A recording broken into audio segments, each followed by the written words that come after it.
Hello, everyone, and welcome back to God of War. We're almost done climbing the damn mountain, and oh, look, there's a dragon. Oh, speaking of capitalism.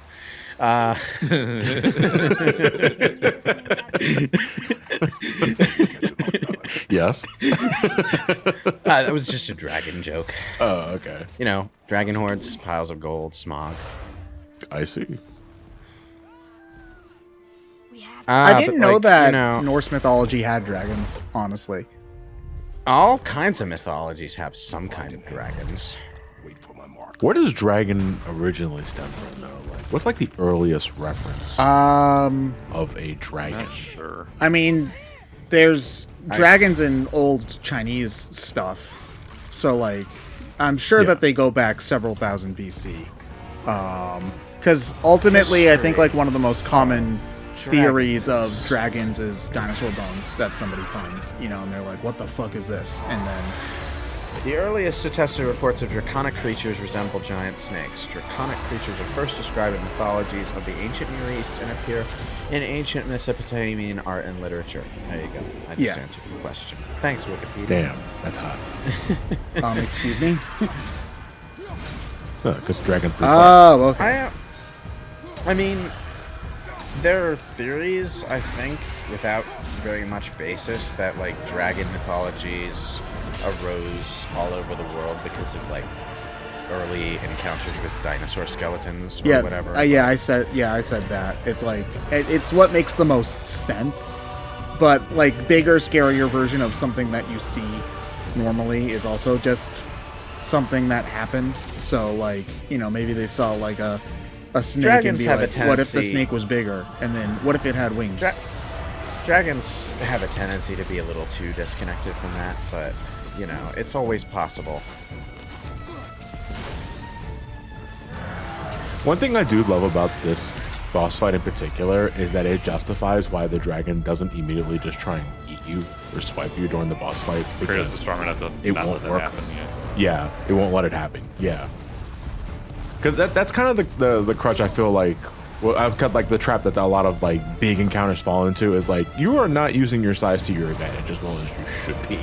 Like, if you... This is something that a lot of D&D players will often forget, is that if the dragon were smart, it would not come down and fight you on ground level. It would fly in the sky and circle straight to you and shoot fireballs at your face until you are dead. Well, yeah, that's basically what they do in Skyrim, and it's terrible. Yeah, I know. hate it. Yeah, the reason why they don't do it in video games is because it's not fun, but, like, you know...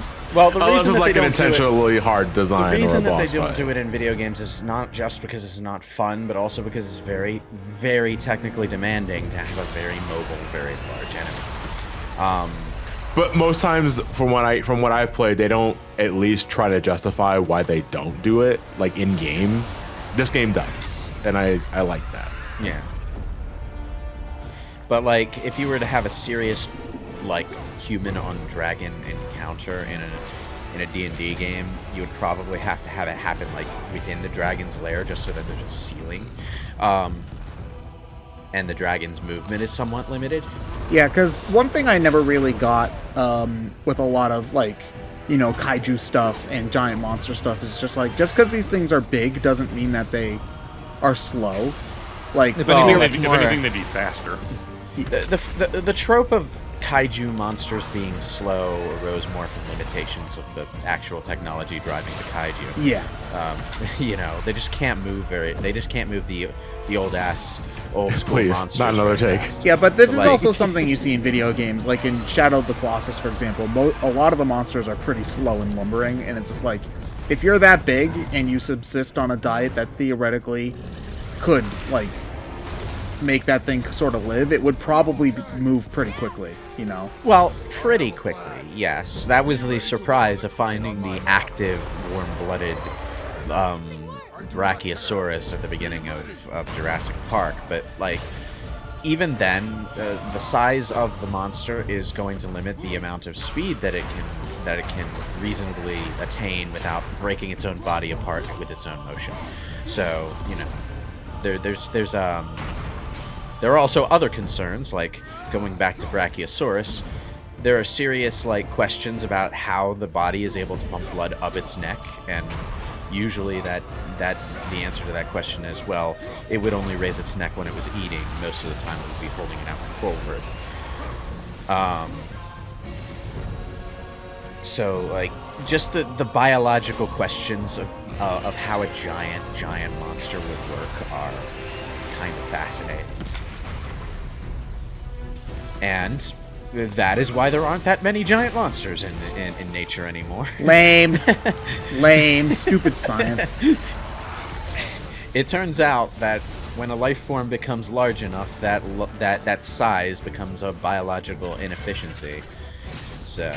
Yeah, and you want to know what I call that? Lame. I call that lame. reality. Reality is lame. This is news at Reality is 11. often lame, yes. I mean, but what's like the biggest problem a large creature would have on this planet? It's oxygen intake, isn't it? Oxygen intake, food, and water. Yeah, like you would. If the bigger you are, the more food and water you need. So like, running out of stuff to hunt or eat would also be a problem. If you were the size of a Brachiosaurus, you would have to constantly move around and forage in different locations all throughout the day just to avoid deforesting the place, which is pretty much what the dinosaurs did. They were encouraged along on that road by the fact that some plants were poisonous and could. I was gonna say, dude, that was so unnecessary. by the fact that some plants were poisonous and could signal other nearby plants of the same species to dispense their poison once an animal started eating them. So plants are scary, basically. Dragon for hundreds of years, not since the grand culling of the worms. And unless I'm mistaken, you did all that for me. But like They were in my way. The dragon was simply on our path. I'm reasonably certain that the giant herbivores among the dinosaurs had a tendency to be always eating. Like, they would constantly have to be moving and always have to be eating. And yeah. Aren't like some of the bigger I thought mammals you were kind about of to give, like like, any that celery too, sticks. though? Like, aren't like elephants and cows like pretty much constantly grazing? I love how he has a bag of holding. Cows less so, I think, but elephants might be, yeah. I'm not like super familiar with it, but you know. Oh. It is a bag of holding. Jesus. I know what he thinks, but he can't Never put a bag of holding inside of a bag of holding, by the way. Or a portable hole inside of a That bag too, of yes. holding. Bad shit happens. No, wait. It's And like by dividing by Very zero. bad shit happens. I have a better idea. Yeah, I think you like destroy the entire plane of existence that you're on, or at the very Well, least the immediate area. The immediate area is more like it, yeah. You know, creating like a miniature black hole that like will suck in all life. You know, just because your dumbass rogue just thought it would be way more convenient to fit the portable hole into the bag of holding he already has, instead of just putting it in his pocket like it's designed to be. Stupid rogue. It's always the rogue who never reads the instruction manual for these things. I like how the tooth is like glowing hot embers on the inside. Well, he's an electric dragon, so. It's a cool detail. How many bosses are in this game? Because if I Not too remember, many. if I remember correctly, the original God of War only had like 3 or 4 bosses. There's like 4 in this, 4 or 5. And then God of War like 2 had more, and God of War 3 had 1 billion. Is that right? Am I remembering that correctly? Something like that, yeah. Okay. Your bow. We get another bow upgrade for Atreus. Nice. I mean, not that like the structure of the old games it was really on their mind an awful lot when they were making this one, because it is extremely like the gameplay loop seems to be extremely different. It's a lot more sedate in places, but I think that makes the action more satisfying when it happens. Yeah. The original God of War never really took a break. Its version of taking a break was look at this big landscape we made, basically, or solve this puzzle. But even then, the puzzles were still larger than life, and the landscapes were still larger than life. So it seems like this one definitely is trying to have a more mellow feel on the whole, which I don't know. It seems interesting. I think that what they were trying to do was make a game that had more longevity to it. Because from what I can tell, the issue with games like the old God of Wars were that they kind of, for a lot of people, they wore out their welcome fairly quickly. Like, I don't know how many people replay the original God of War games a lot to, like, get maxed out everything and whatnot. Obviously, there's somebody who will do that for every game, but, you know, I don't know how often people, like, go to get max upgrades in Devil May Cry or God of War, you know, just because they can. In Devil May Cry, when people replay the game, they're usually playing it on their completed file and just, you know, do missions again. throwing themselves at the bloody palace or practicing combos. Just generally having fun with the complexity of the combat system on offer. Yeah, it's kind of like people who play fighting games in that manner, I've noticed. For God of War, I don't really feel like there's anything similar because the games were never as hard as something like Devil May Cry, and they were more easy to get into. I wouldn't say it quite like that. When you boil it down, the Devil May Cry games aren't that difficult to beat. They are difficult to master. They're kind of like Othello in that, like, getting the basics down is generally enough to have fun with the game. Like, you can go through the entirety of Devil May Cry 5 without really using many of the Devil Breakers or most of Dante's style actions. You'll probably end up using most of V's stuff, but that has more to do with him being limited as a character than anything else. So, like, a lot of the challenge in Devil May Cry 5 and 4 and 3 just comes from, are you interested in mastering these systems? And if so, you're going to be experimenting more as you play, and that's going to cause more fuck-ups until you get the handle on it.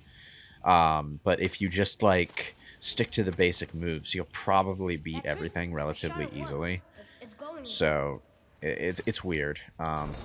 Okay. It's not Ninja Gaiden, I'll say that. Oh yeah, because Ninja Gaiden was infamous for being, like, stupid hard. Ninja Gaiden is generally very difficult and also has a tendency to bring in bullshit enemies like the rocket launcher ninjas. No, stay with me here. And then the director got so mad at the complaints of the first one, he intentionally made black harder. Oh, Jesus, really? Yeah. How well do those games hold up nowadays? They hold up They're relatively well. Fine. It's like, it's one of those, you have to remember it's like a 2004, 2005 game. It's a bit weird in that, like, between the vanilla release of any given game and the re-release version of it, there's pros and cons, so it's hard to say whether or not it's a good idea to play the original Ninja Gaiden over, say, Ninja Gaiden Black or Ninja Gaiden Sigma. Absolutely play Sigma 2 over Ninja Gaiden 2, because vanilla Ninja Gaiden 2 is just a jank piece of shit, but, like, I don't even know where to start with that series, to be honest. But what I will say about Ninja Gaiden in general is that it's a lot more focused on the challenge of just beating the enemies in the first place than Devil May Cry and God of War are. God of War is more about just having fun with the carnage, and Devil May Cry is a relatively medium challenge game with a very high skill ceiling on what you can do with the characters. Ninja Gaiden is just... It's there to kill you. A lot. It wants you dead. It wants you curled up in a ball in your living room in front of the television, praying to God that this time God can't save you now. Hold it right there. I'm the strategy guy. So yeah, it's hard to compare Ninja Gaiden to its contemporaries because the emphasis is just that different. Okay. Like, because I was just thinking, like, I think they just wanted to make God of War reboot just something that had more staying power, because that's not ever something I thought that the originals seemed to have. Just coming as a complete outsider, I've never played any of them, But Well, the originals are very memorable in that, like, they're epic experiences, but, like, unless the combat system just really, really clicks with you, I see them more as the kind of game you play once in a while, you know? Okay. And they're not especially long per playthrough. There's not as much there mechanically to encourage you to, say, play 2 playthroughs on 2 different difficulties back to back, which is something that Devil May Cry players will frequently do because the combat mechanics just support that really well. And it doesn't have the challenge of Ninja Gaiden to push you to do that purely because you want to see how far the game can push you, you know? So, all right. staying power is definitely a thing that I think that I think the reboot does better. But it does it in a different way. I think it's just trying to be more. I don't want to say deep or complex because that just doesn't feel right to say. I would say that what God of War 20 whatever is doing. What year did this come out? 2018. What God of War? Wait, what? 2018. Oh, okay. 2018. For some reason, my brain caught on 2008, and I thought of Prince of Persia. But never mind. What this game does is essentially it tries to emphasize more of an adventure element to go with the action, whereas in God of War was very straightforwardly before this an action series with some light adventure elements to mix it up. And that was fine, but after 3 main games and 2 spin-offs, yeah, I'd say trying to expand on that was a good call, and I don't think that the combat mechanics had enough to them for the combat mechanics to be the point to focus on during that expansion. Yeah, that seems fair. Now, of course, there's probably someone who's really angry at me for daring to suggest that God of War's combat is maybe not the best out of the genre, but, you know. I mean, you know, you can say similar things about pretty much any like genre, really. Like, just as a example I can think of off the top of my head, Pokemon doesn't have the deepest RPG mechanics ever. It just kind of doesn't. But that doesn't mean that you can't enjoy the games for what they are. Oh, you know, their simplicity is part of their appeal. You know, and I still wish that they would like commit enough to an overhaul of the gameplay mechanics to give Pokemon more than 4 moves. Yeah. I mean, At the very least, just give us some damn difficulty options that like either make it so at a certain point you just can't level up anymore because you're too over leveled or something like that. I mean, if they do stuff like Legends, I mean, at the time of this recording, Legends isn't out yet. I'm hoping it's good.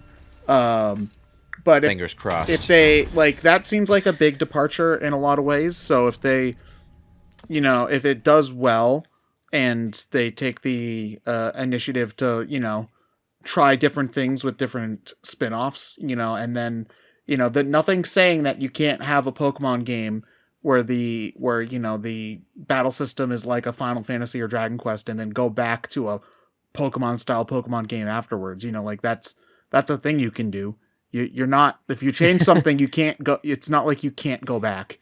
So yeah, I just hope Arceus does well enough that they don't give up on the idea of spin-offs again, because they did that before and it was annoying. Well, I mean, if Diamond and Pearl remakes tell people anything, it's that people will buy literally anything with Pokemon on it. Hi-yo! Yeah. I mean, you say that, but they did do spin-offs before this, and they gave up on it when they didn't sell well. Yeah. Well, I think the other problem is just that 1, it was the GameCube, and 2, they were bad.